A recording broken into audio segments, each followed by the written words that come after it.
custodian of law and order, the pioneer of every advance into the interior, the guardian of our borders, and above all, friends of the hill people. ये कथन थे doctor Verrier Elwin, जो anthropologist थे। Welcome to my channel salute the heroes. और आज जो हम बात करने वाले हैं वो बात करने वाले हैं द असम राइफल्स डायलेमा। और मैं असम राइफल्स डायलेमा क्यों कह रहा हूँ ये मैं आगे आपको बताऊंगा। असम राइफल ने हमेशा ही आर्मी के साथ मिलकर सभी जितने भी युद्ध हुए हैं, चाहे वर्ल्ड वार 1 हो, वर्ल्ड वार 2 हो, चाहे चाइनीज एग्रेशन हो 1962 में, या श्रीलंका में शांति सेना के तौर पे, हमेशा ही बढ़ चढ़ के हिस्सा लिया है और आर्मी की कमांड के साथ और आर्मी के साथ मिलकर हमेशा काम किया है।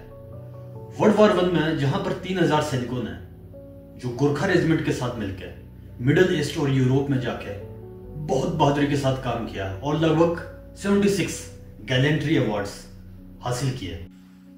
और इसी तरह से वर्ल्ड वार 2 में असम राइफल को टास्क मिला जापानीज एग्रेशन को रोकने के लिए। तो साथियों, जैसे कि असम राइफल का इतिहास रहा है, असम राइफल हमेशा ही आर्मी की ड्यूटी करती आई है और आर्मी के साथ मिलकर ही काम किया असम राइफल ने। लेकिन समय समय पर इसका स्टेटस को चेंज करने की कोशिश की गई है। और अगर देखा जाए हिस्ट्री में, और यहाँ पर मैं आपको जो कमांडर्स है जो आज तक डीजी हुए हैं असम राइफल के, तो फर्स्ट डीजी छोड़ के उसके बाद जितने भी डीजी आए हैं वो आर्मी से ही आए हैं। साथियों, जैसा आपने देखा कि जो कमांडर्स थे वो शुरू से ही आर्मी के कमांडर्स आए हैं असम राइफल में। बावजूद इसके जहां तक असम राइफल को 4th सेंट्रल पे कमीशन तक आर्मी के पे एंड अलाउंसेस मिलते थे, आर्मी के बराबर फैसिलिटी मिलती थी, असम राइफल को एक गलत तरीके से 4th सेंट्रल पे कमीशन के बाद जो सीपीयूज के अंदर डाल दिया गया।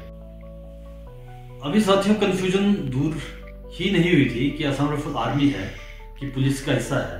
1985 में असम राइफल को पैरामिलिट्री फोर्स बना दिया गया।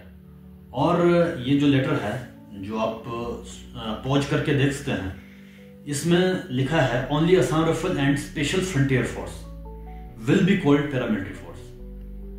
और इसमें जो पैरामिलिट्री फोर्स है उसको डिफाइन भी किया गया कि पैरामिलिट्री फोर्स है क्या। Paramilitary force is that force which is raised on military line with the intent of supplementing the armed forces both in peace and war. It will function as an ancillary to that the military force with leadership drawn from the army or the services. Services Air Force Navy भी हो सकता है, Army Air Force Navy. It will be organized. अब ये ध्यान देने वाली बात है कि it will be organised, equipped and trained on the pattern of army और द सर्विसेज। 1991 में एक बार फिर इसे अमेंड किया जाता है और जो पैरामिलिट्री फोर्स है उसमें एक और फोर्स को ऐड किया जाता है। अब पहले इसमें असम राइफल और स्पेशल फ्रंटियर फोर्स ही था। अब Assam rifle, special frontier force और राष्ट्रीय राइफल को भी इसमें ऐड कर दिया जाता है। और ये लेटर रहा और इन तीनों फोर्स को ही पैरामिलिट्री फोर्स कहा गया। और आपको पता ही होगा कि राष्ट्रीय राइफल जो असम राइफल के तौर पे J&K में रेज की गई थी, उसकी पूरी नफरी आर्मी से, इंडियन आर्मी से ही ड्रॉ होती है। असम राइफल की तरह अलग से उनकी भर्ती नहीं की जाती है। लेकिन अगर काम देखा जाए तो जो असम राइफल नॉर्थ ईस्ट में CI की भूमिका निभाती है, वही जो राष्ट्रीय राइफल है J&K में सिटी जो काउंटर टेररिज्म जो ऑपरेशंस है उसको करने की भूमिका निभाती है। देखिए साथियों, जो असम राइफल है CRPF में इंक्लूड नहीं थी, जैसा कि इस लेटर के मुताबिक असम राइफल CRPF में इंक्लूड नहीं है। लेकिन जो भी पत्राचार होते हैं, जो भी लेटर्स निकलते हैं, उसमें CRPF के साथ असम राइफल को भी इंक्लूड किया जाता है। 2012 में भी एक डेफिनेशन आती है एक्स CRPF कौन सी फोर्सेस होगी। और आप ये लेटर देखेंगे कि जो CRPF फोर्सेस मैंने आपको गिनाई, जो कि 5 फोर्सेस है, BSF, CRPF, CISF, ITBP और SSB, ये 5 फोर्सेस CAPF है। और इनसे जो रिटायर जो सैनिक होंगे उन्हें ex-CAPF कहा जाएगा। लेकिन इसमें असम राइफल का नाम भी देखिए आप, असम राइफल को भी इसमें इंक्लूड किया गया, जबकि असम राइफल क्या होना चाहिए था, या तो एक्स सर्विसमैन का स्टेटस मिलना चाहिए था, या अलग से एक स्टेटस बनना चाहिए था एक्स पैरामिलिट्री। अभी हाल ही में एक फिर पत्राचार हुआ है और असम राइफल को इसमें जो एक्स सर्विसमैन का स्टेटस, एक्स CAPF का स्टेटस दिया गया है, जो बिल्कुल भी न्याय संगत नहीं है। और इस तरह की जो एक्टिविटी है वो हमेशा ही एक दुविधा, जो जवान है, जो जमीनी स्तर पे काम कर रहे हैं, उनके मन में हमेशा ही दुविधा पैदा करती है। तो इस तरह से जब भी असम राइफल की लीडरशिप चेंज हुई है तो कहीं ना कहीं इसका जो स्टेटस को है उसको चेंज करने की कोशिश की गई है। और जो फैसिलिटी पहले असम राइफल को आर्मी की मिल रही थी, धीरे धीरे आर्मी पैरामिलिट्री बन गई और धीरे धीरे कोशिश की गई कि इसको पुलिस बनाने की, और किसी ने भी कोशिश नहीं की कि इसे आर्मी की फैसिलिटी दिलाई जाए।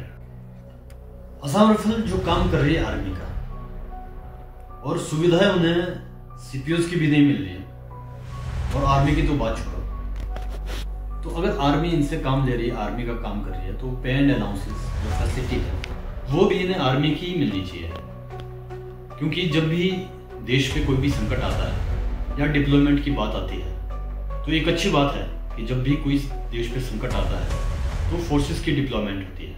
और इस तरह से आर्मी जो है डिप्लॉयमेंट करती है असम राइफल की, जहाँ कहीं भी जरूरत हो। अगर कहीं नॉर्थ ईस्टर्न पार्ट में हो तो वहाँ पर, कभी चाइना के साथ कोई प्रॉब्लम हो तो वहाँ पर डिप्लॉयमेंट की जाती है असम राइफल की, कभी पाकिस्तान के साथ कोई प्रॉब्लम होती है तो वहाँ पर भी असम राइफल की डिप्लॉयमेंट की जाती है। तो असम राइफल को आर्मी की फैसिलिटी क्यों नहीं?